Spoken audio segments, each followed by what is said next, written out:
రాజకీయాల్లో మరోసారి graduate MLC ఎన్నికల వేడి మొదలైంది. ఇప్పటికిప్పుడు ఎన్నికలు లేకపోయినా ఇప్పటి నుంచే 2 స్థానాలపై ప్రధాన పార్టీలు ఫోకస్ పెట్టేశాయి. దీనికి కారణం జెన్జీ. ఇది 2 ఎమ్మెల్సీ స్థానాలకు జరగబోయే ఎన్నికలు మాత్రమే కాదు, యువత, ఉద్యోగార్థులు, ప్రొఫెషనల్స్, పట్టణ ఓటర్ల ఆలోచన విధానాన్ని అంచనా వేసే ఎలక్షన్ గా చూస్తున్నాయి 3 ప్రధాన పార్టీలు. క్లియర్ గా చెప్పాలంటే ఈ ఎన్నికలను పొలిటికల్ లిట్మస్ టెస్ట్ లా చూస్తున్నాయి పార్టీలన్నీ. జెన్జీ ఓటర్ల మూడేంటి? కీలక అంశాలపై యువత ఎటు చూస్తుందనే ప్రశ్నలకు సమాధానం వెతుక్కునేందుకు ప్రధాన పార్టీలు వ్యూహాలు రచిస్తున్నాయి. మరి ఇంతకీ ఏ పార్టీ స్ట్రాటజీ ఏంటి? ఏం చేయబోతున్నాయి?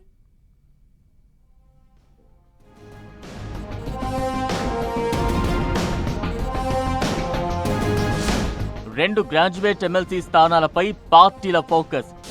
ఇప్పటికిప్పుడు ఎన్నికలు లేకున్నా ఇప్పటి నుంచే ప్లాన్. కాంగ్రెస్, బీఆర్ఎస్, బీజేపీ ఎత్తులకు పై ఎత్తులు. జెన్జీ ఓటర్ల మూడ్పై పార్టీల ఆసక్తికర పరిశీలన. యూత్ పల్స్ కు సూచికల ఈ ఎమ్మెల్సీ ఫలితాలు.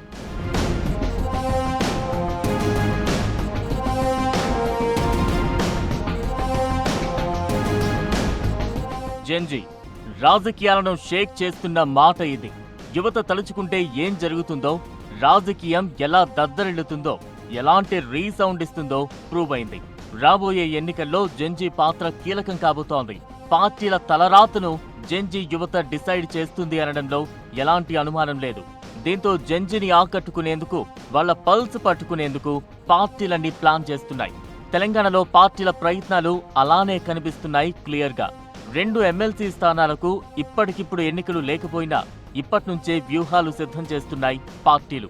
మహబూబ్ నగర్, రంగారెడ్డి, హైదరాబాద్, వరంగల్, ఖమ్మం, నల్గొండ గ్రాడ్యుయేట్ నియోజకవర్గాల్లో ప్రస్తుత ఎమ్మెల్సీల పదవీకాలం 2027 మార్చి 29తో పూర్తి కానుంది.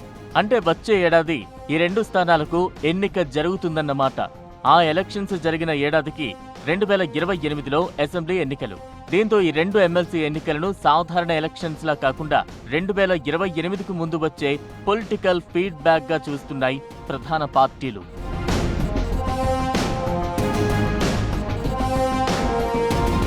ఈ 2 ఎమ్మెల్సీ ఎన్నికలకు మరో ప్రత్యేకత ఉంది. ఈ ఎలక్షన్స్ లో ఓట్లు వేయబోయేది గ్రాడ్యుయేట్లు. అంటే సాధారణ అసెంబ్లీ ఎన్నికలతో పోలిస్తే భిన్నమైన ఓటర్ ప్రొఫైల్. ఉద్యోగులు, నిరుద్యోగులు, ప్రైవేట్ ఉద్యోగులు, ప్రొఫెషనల్స్, పోటీ పరీక్షలకు సిద్ధమవుతున్న యువత, విద్యావంతులు, పట్టణ ప్రాంతాల ఓటర్లు వీళ్లంతా ఈ ఎన్నికల్లో కీలకమవుతారు. అంటే ఓవరాల్ గా జెన్జీ యువత తీర్పు మీదే ఈ ఫలితాలు ఆధారపడి ఉంటాయన్నమాట. ప్రస్తుతం మహబూబ్ నగర్, రంగారెడ్డి, హైదరాబాద్ నియోజకవర్గంలో సుమారు 5,40,000 మంది గ్రాడ్యుయేట్ ఓటర్లు ఉండగా, వరంగల్, ఖమ్మం, నల్గొండలో దాదాపుగా 3,80,000 మంది ఉన్నట్లు లెక్కలు చెబుతున్నాయి. ఒక్క హైదరాబాద్ గ్రేటర్ పరిధిలోనే గ్రాడ్యుయేట్ల సంఖ్య 25 లక్షలకు పైగా ఉన్న ఓటర్లుగా నమోదైన వారి సంఖ్య చాలా తక్కువగా ఉందని తెలుస్తోంది. దీంతో ఓటర్ల నమోదు పెంచడం, యువ గ్రాడ్యుయేట్లను పోలింగ్ కు తీసుకురావాలని పార్టీలన్నీ టార్గెట్ పెట్టుకున్నాయి.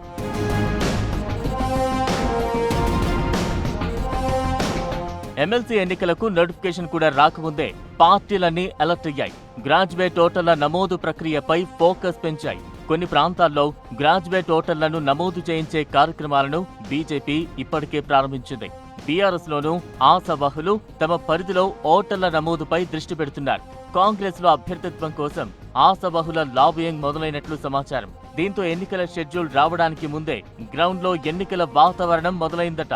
అధికార కాంగ్రెస్ కు ఈ 2 స్థానాలు కూడా చాలా కీలకం. ఈ ఎన్నికల నాటికి కాంగ్రెస్ ప్రభుత్వ పాలనకు 3 ఏళ్లు పూర్తవుతాయి.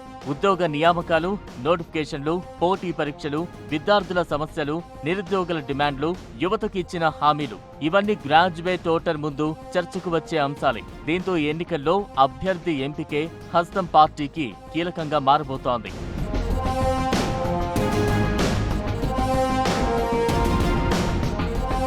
గ్రాడ్యుయేట్ ఎమ్మెల్సీ స్థానాల కోసం ఇప్పటికే లాబియింగ్ మొదలైందని అధికార పార్టీ వర్గాలు చెబుతున్నాయి.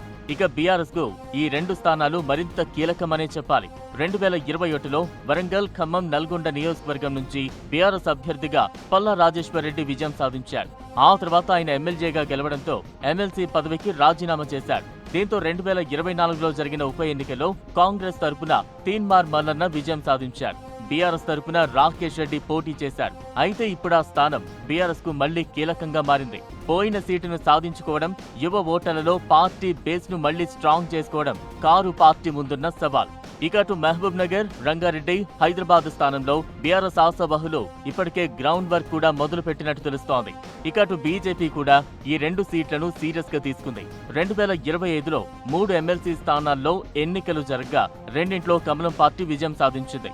పట్టభద్రులు, విద్యావంతుల్లో తమకు బలముందని ఆ పార్టీ భావిస్తోంది. అయితే సీన్ మాత్రం కాస్త భిన్నంగా ఉంది. 2025లో ఉత్తర తెలంగాణలో ఎమ్మెల్సీ ఎన్నికలు జరిగాయి. ఇక్కడ బీజేపీకి పట్టు ఉంది. ఇప్పుడు జరగబోయేది పూర్తిగా పట్టు సాధించాల్సిన ప్రాంతాలు. మరి అదే రిజల్ట్స్ రిపీట్ చేయడం అనేది కమలం పార్టీకి సవాల్.